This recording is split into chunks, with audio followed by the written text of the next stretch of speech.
Hello guys! Welcome back sa ating YouTube channel.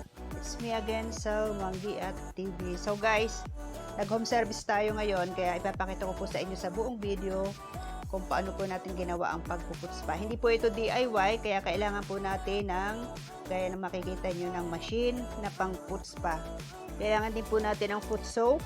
Mamili na lang po kayo kung ano po ang mga gusto nyong foot soap, foot scrub, foot salt with mint, at yan pong foot deodorizing foot blush. So, lahat po ng yan ay kailangan natin sa pagpuput spa, lalo na po kapag tayo ay mag-home service. So, kailangan mafe-feel po ng ating customer, masasatisfied po siya pagkatapos. Matatanggal po yung kalyo sa kanyang mga paa. Kasi alam nyo naman, ang ating mga paa, yan po ang nagdadala ng ating buong katawan. So, napakahalaga po ng papaput spa para ma-relax po yung ating mga paa.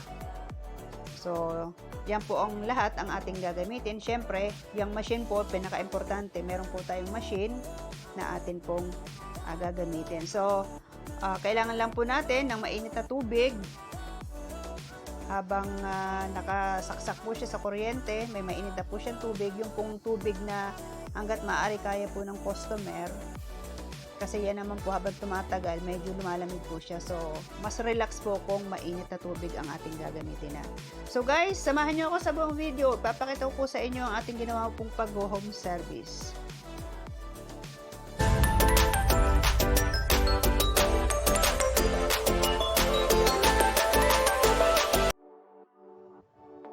Yes, after nang mababad po natin ang paa ng ating customer sa loob po ng 15 minutes, magsisimula na po tayong mag-scrub.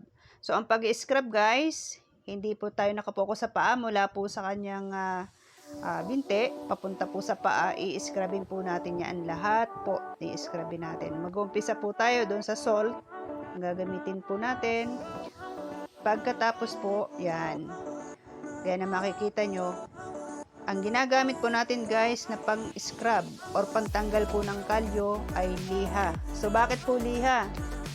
Kasi guys, sa tagal na rin po ng aking pagpuput spa, mas gusto ko po talaga yung nahahawakan ko yung paa ng customer, tapos mas naiidiin ko po yung pagtatanggal po ng kalyo. Hindi po ako masyadong umaasa dun sa mga nabibili po natin na pang shade ng kalyo. Kasi yung po yung may blade.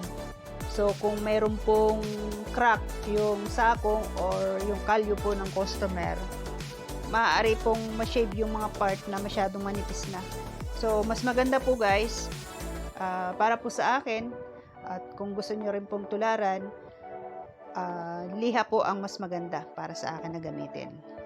So, hahanapin lang po natin yung portion na meron po siyang, para pong nagkabitak-bitak. Alam niyo naman po sa ngayon, summer, so mas mabilis pong mabitak yung paa natin, or makagamit tayo ng mga tsinelas na hindi po angkop, yung masyado pong matigas yung swelas niya, magpuputok po talaga yung sakong natin. So, para maingatan po natin, kailangan po natin siyang ipaput spa po natin para matanggal, at unti-untiin po natin tanggalin sa pamamagitan po ng liha. So, ang pagpuput spa guys, gaya din po ng pagkukulay na ginagawa po natin before, kailangan po natin ng tiyaga, huwag po nating mamadaliin.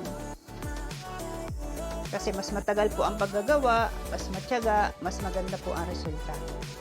Yan, gaya po niya sa part na yan. Diyan po talaga lagi merong kalyo. So, kung titingnan natin guys, parang isipin natin, madali lang naman. So, makakapagod po ang mag-put spa. Talagang napakasakit po niya sa balikat, pero sulit naman po kapag nakita natin na yung customer po natin na-relax po siya. Hanapin po natin yung part na medyo makapal talaga yan, yung part na yan sa sakong. Yan po talaga lagi ang nagpuputok-putok, tapos makapal siya, saka yung part na sa may taas. Dahil po yan sa iba't iba pong klaseng tsinelas ang nagagamit natin. So, para maiwasan din po natin na magkaroon po tayo ng crack kapag summer, lalo na, mas maganda po kung maglagi tayo naka-medyas. Sa gabi, lalagyan po natin ng petroleum jelly para maiwasan po natin na magkaroon ng madry siya. Kaya po nagkakaroon ng crack. Alam niyo naman, summer, mas mabilis pong ma-damage yung ating mga sakong. So guys, kung kayo po ay bago sa ating channel, don't forget to like, subscribe, and share. At para po kayo ma-notify sa mga susunod po natin mga video, para po kayo update, pakiclick po ang bell all. So guys, kung ang hanap niyo naman po ay yung about sa nails, sa hair, lalo na po yung bleaching, yung pagkukulay po ng gray blue, or ang hanap niyo po ay cooking, lahat po ng yan guys, nandito po sa ating channel, ZEL Manguiat TV. At thank you po sa lahat po ng nag-subscribe na sa akin. 1,000 plus na po ang nag-subscribe sa akin. Thank you po sa lahat at sa mga upcoming po na mga magsusubscribe pa. So guys, thank you sa inyo pong pagsuporta.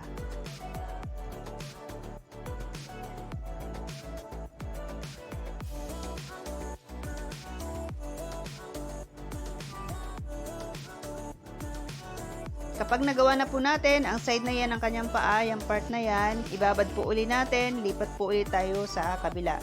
Huwag po natin gagawin na isang part lang tapos na. So hanggat may nakakapa po tayo na makapal, tatanggalin po natin yan ng liha. Huwag po natin tatapusin na meron po siyang part na makakapal pa ng mga kalyo. So tsatsagain po natin guys, para po magkaroon tayo ng suki.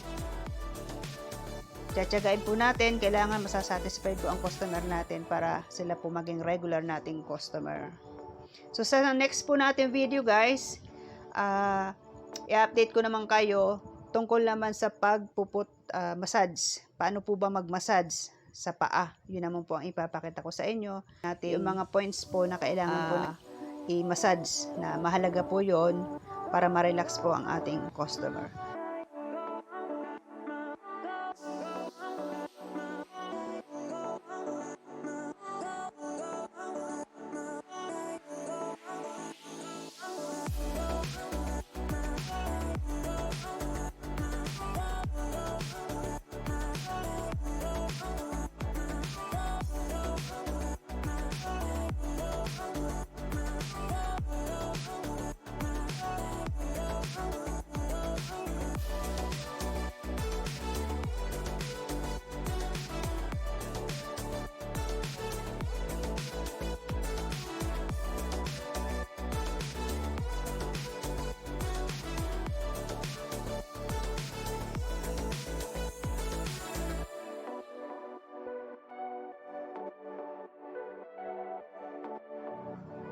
Ayan guys, yan ang nakaka-relax. Yan talaga ang pinakahihintay ng mga bawat customer ko, yung pagmamasahe sa paa. Kaya guys, samahan nyo ako po sa susunod kong video. Ipapakita po sa inyo kung ano ba yung benefits kapag nagpapaput spa with massage. Kasi may mga joints po doon na atin pong pinipress. Ayan naman po, yung pinakalas, ini-spray po natin siya ng foot blush with deodorizing. So guys, thank you. At samahan niyo po ulit ako, makita-kita tayo sa susunod kong video.